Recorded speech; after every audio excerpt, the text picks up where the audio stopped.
जय जगन्नाथ जय पंचका आम समस्त अनुरोध क्रमे समस्त दर्शक बंधु अनुरोध क्रमे आम शरण पंजरटी आज पढ़िया जाऊे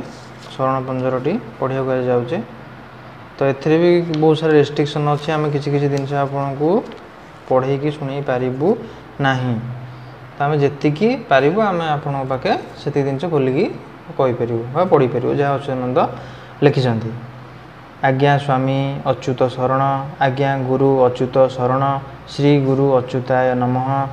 साधु सन्थ भक्त मानक परित्राण पामर उच्छेद साधन तथा धर्मर संस्थापना निमंते परम ब्रह्म ए धराधाम अवतार ग्रहण करती लीला निमंते परम ब्रह्म ए धराधाम अवतार ग्रहण करती लीला निमंते भगवानंकर परिकर वर्ग मध्य प्रभुंक कार्य साधनार सहयोग करी समूल करिबा पई जन्म ग्रहण करती जुग जुग धरी एहीपरि लीला खेला होई आसुअछि। घोर कलिजुगरे पापर भार अत्यधिक हेबारु भगवानंकर अंशावतार श्री चैतन्य देव अवतरण होइतिले सो लीलार प्रचार प्रसार निमंते परिकर माने मध्य देशर विभिन्न स्थान रे जन्मलाभ करिथिले। परिकर वर्ग बाह्य और अंतरंग भेदरे द्विधा विभक्त ओडिशार पंचसखा महापुरुष माने श्री चैतन्य देवंकर अंतरंग परिकर थिले। पंचसखा संबंध में कह जाए अगम्य भाव जाने जशोवंत गार कटा जंत्र जाने अनंत आगत नागत अच्युत भणे बलराम दास तत्व बखाणे भक्तिर भाव जाने जगन्नाथ पंचसखाए ओडिशा महंत। महापुरुषंक कृत शून्य संहितारे चैतन्य देव पंचसखा मानक श्रेष्ठत्व को स्वीकृति दे कहिसंति जे तुम्भ पंचसखा को मो जन्मे जन्मे आस तुम्भ पाई अवतार लीला अभिलाष। तुम्भे मोर पंच आत्मा अट पांच जन अवतार श्रेणी तुम्भे जेते तुम्भ पाई पुण अच्युत अनंत जे जशवंत बलराम पुणी जे जगन्नाथ कली जुगे लीला प्रकाश करी तुम्भ आज्ञा को थिबे सिरे धरी। पंचसखा मानक मध्य बयस कनिष्ठ थिले महापुरुष श्री अच्युतानंद दास माने छोट थिले सान थिले। तांकर मुख्य लीला स्थान होउची कटक जिला अंतर्गत चित्रोत्पला नदीर उत्तर तटस्थ माने उत्तर दिगर नेमाल पद्मवन पीठ। से पुराण वंशानुचरित गीता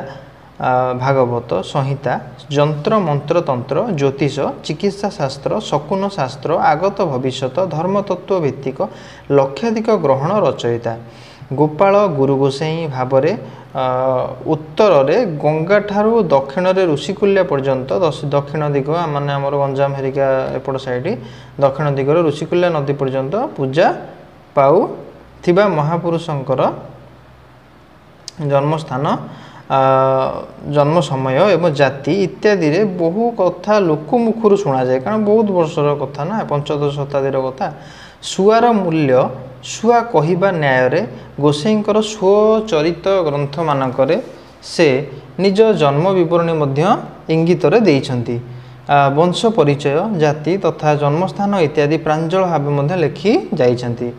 केतेक कहिछंती जे अच्युत जोनि जन्मा नुहंती श्री मंदिरस्थ गरुड़ स्तंभ निकटरू शिशु अवस्था तांको पाई पिता दीनबंधु खुंटिया तांको लालन पालन करथिले। पुणी जन्मस्थान विषय रे केतेक कहंती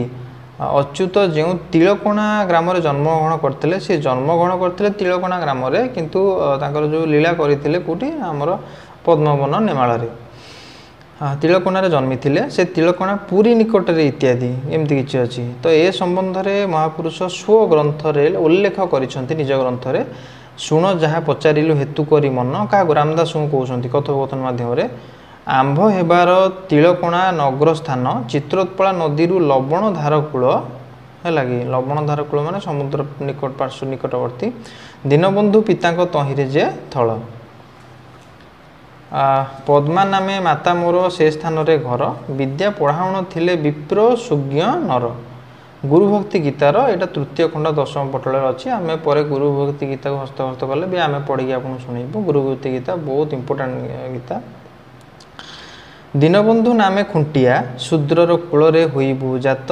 बांछिलार फल नहिब विफल प्रतिअंशे लाभ सुत एमंत नियत पूर्वर वृत्तांत आज्ञा देले भगवान जन्म होइण केतेक दिनेण नोहिला सुतानंदन लभ तु बालक किछि जे कालक मनर कल्पना पाओ काली प्रभात पहड़ धूपरे गरुड़ पछकु चाह होइब जे सुत तोते से प्राप्त ताकु जे आज्ञा होइला स्वपन चेतिण से अंग वस्त्र घेनी खुंटिया बेगे धाइला गरुड़ आगरे प्रभात धूपरे लोक गहल होइछि दिव्य कलेबर होइण कुमर प्रभुंको आगे खेलुछि देखते बालक होइगला गोप्य आगे होइथिला जहा श्रीकृष्ण निर्वाण पद को के बा मेंटण करिब ताहा काल बेल ऋण गर्भे उपगत कले मोते नर हरि त्रिपुरा ग्राम मध्यरे से निवास शूद्र कूलरे प्रचरी खुंटिया दीनबंधु बोली नाम ता पद्मावती बोली नारी प्रभु आज्ञा घेनी प्रवेश होइली गर्भरे मुहि ताहारी पुरातन बेश अत्यंत बयस पद्मा बोलिणता नाम गर्भे उपगत बिंदुरे संयुक्त कले नहीं भगवान 10 मास 10 दिवस मध्य शुक्ल माघ एकादशी जन्म लभंते पिता मो देखते अपुत्रिक दोष धुंसी जात कर्म पिता माता मोर कले षठी उठियारी तुले अगणा अपोछा करिण मोनाम अनेक प्रकार देले एटा शून्य संहितार प्रथम अध्याय अच्छे आम शून्य संहिता अलरेडी पढ़ीचे जो मैंने देखी ना आप वीडियो जाए देखो पाइबे तिल कोणारे मु जन्म लभिली केही न चिन्हिले मोते अगणित बोली माता डाकू था अन्न न मिलई घरे शून्य संहितार भी पद अच्छी श्रीकृष्ण करुणा मते होइला अच्युति नाम मुकोली रे हेला चित्रोत्पलार उत्तर भागेण लवण तीरे तिलकोणा ग्राम सेठारे होइले जात जे पद्मावती गर्भु जन्म लभिली दीनबंधु निजता तात जे अप्रकाशित रास वंदना यहाँ बहीटा गोटे बही से अच्छी ब्रज रामचंद्र मध्य स्वरचित जीवन चरित एक प्रकार वर्णना करिसंती चित्रोत्पला उत्तर लवणधार कूल पवित्र तिलकोणा ग्राम दीनबंधु घरे पद्मावती गर्भरे तही श्री कर्ण वंशेण कर्ण वंशरे है से महाप्रभु शुक्ल पक्ष माघ मास तिथि एवं एकादशी रे किए शुक्ल पक्ष माघ मास एकादशी तिथि रे अच्युतानंद दास जन्मग्रहण करथिले पिता आराधने जगन्नाथ प्रसन्ने लभिली तही तुम्भे जन्म हे स्वनामधन्य गवेषक पूज्य डॉक्टर रत्नाकर चैनी महोदय संपादित अच्युतानंद गीतावली मुखबंधरे अच्युतंक कृत कर्म टीकार उद्धृत कराई मैंने किसी जिन सब सब मुख ये सब उद्धृत कराई सब लिखाई सबुतर आसी कर्मरु वर्ण सृजना होइछि कर्मरु वर्ण मिली जो आमर चतुर्वर्ग महासृष्ट लिखाई तो से कथा मनुस्मृति जमी लिखाई तो ये सब जिन जे कर्मरु वर्ण होची सृजना करा होइछि कर्मर छड़ा आन नाही किछि मोर पितामह से गोपीनाथ महांती तांकर अटे उपाधि महांती तांकर अटे उपाधित उपाधि तांको दिया जायतला महांती श्रीक्षेत्र छामु कर्ण से थिले छामु आज्ञा रे से दिन काटिले तांको पुत्र मोर पिता अटंती श्रीक्षेत्र खुंटिया काम करती प्रताप नृपति संतोष होते खुंटिया पद तांको देले मोर ताते तहु दीनबंधु खुंटिया हेले नीलाचल से सेवा कटिले अहो करणक वंशजोगरे विस्तार वर्ण संहिता ग्रंथरे एतिर स्पष्ट भाव जना जाए जे महापुरुष चित्रोत्पलार शाखा शाखा नदी लुणा नदी रो दक्षिण तटस्थ दक्षिण दिगकू तिलकोणा बात्रीपुर ग्राम खुंटियांक औरसरे माता पद्मावती गर्भरु शूद्र कूलागत कर्ण वंशरे से जन्म लाभ करते बोली कहुई जन्म समय संबंध में से किसी लिखिं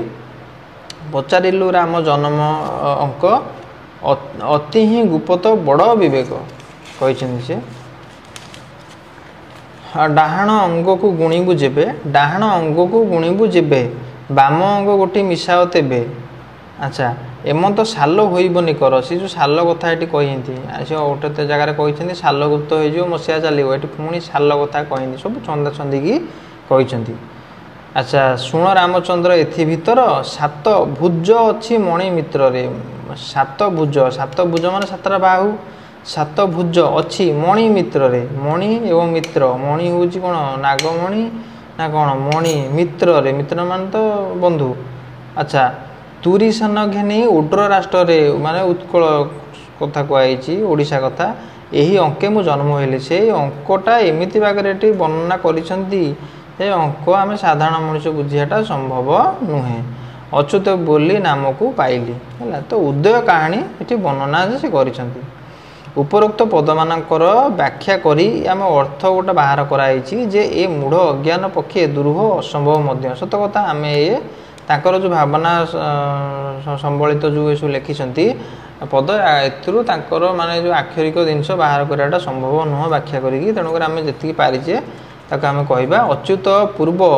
सुंदरानंद नाम धारण करी नवद्वीपर जन्म अच्युतानंद पूर्व जन्म जो अच्युतानंद नाम धारण कर जन्म ग्रहण कले पूर्व जन्म हो सुंदरानंद नाम नवद्वीपर जन्म ग्रहण करते चैतन्य देवों सह से श्रीक्षेत्र आगमन करते पुरी रे वर्षे 2 वर्ष अवस्थान कर सुंदरानंद देह रक्षा करते तिलकोणार से जन्म होइकी अच्युतानंद नाम को धारण करते सुदाम आदि कलार जात हेब कलीर अच्छी विचार से कली जुगर आंभर संगरे जन्मिब नवद्वीपर सुदाम सुंदरा नाम को बहिब और नीलाचले हेब थित उदंत तदंते अच्युत नाम को बहिण ब्रज कूले हुआ जात से शून्य संहितार भी कहते तांकर पूर्वजन्म सुंदरानंद थिला सी देह छाड़ला अच्युतानंद नाम जन्मग्रहण कले ठीक कथा से हो आज एति था आम आउटे अध्याय सब जिन पढ़ा